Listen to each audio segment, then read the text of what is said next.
દાહોદ જિલ્લા પત્રકાર એકતા પરિષદ દ્વારા પત્રકારો માટે સાર્વજનિક અપશબ્દો બોલતા નેતાઓ વિરુદ્ધ આક્રોશપત્ર દાહોદ જિલ્લા અને જિલ્લાના તમામ તાલુકાઓના તમામ પત્રકારો ભેગા મળી કલેક્ટરશ્રીને આવેદન આપવામાં આવ્યું। પત્રકાર પગારદાર નથી, પત્રકારની કોઈ પાર્ટી નથી, પત્રકાર કોઈ પક્ષનો સૈનિક નથી, પત્રકારની કોઈ જાતિ નથી।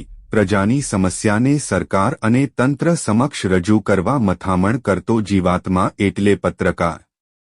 સરકારની યોજનાઓ અને સરકારી તમામ કાર્યક્રમોને છેવાડાના વ્યક્તિ સુધી પહોંચતું કરવાનું માધ્યમ એટલે પત્રકાર। પ્રજા અને સરકાર વચ્ચેની કડી એટલે પત્રકાર। ગુજરાત રાજ્યના ગૃહમંત્રી દ્વારા વારંવાર પત્રકારોને તોડબાજ સંબોધતું નિવેદન કરી રહ્યા છે ત્યારે સાર્વજનિક ટિપ્પણી કરી તમામ પત્રકારોનું જાહેરમાં અપમાન છે। સાચા અને સ્વમાની પત્રકારની ઇજ્જત પરનો ઘા છે।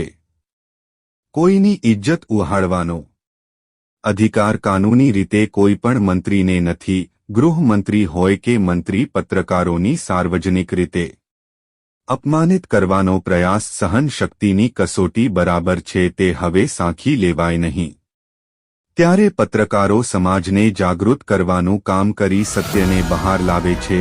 મુખ્યમંત્રીશ્રી સીધા સાદા અને સરળ હસમુખા સ્વભાવના છે, એના માટે અમને ગર્વ છે। માટે તેઓ મંત્રીઓને સૂચના આપી પત્રકારોને સાર્વજનિક ટીકા ટિપ્પણી ન કરવા સૂચના આપે તો એ પત્રકારોના સ્વમાનના હિતનો નિર્ણય હશે।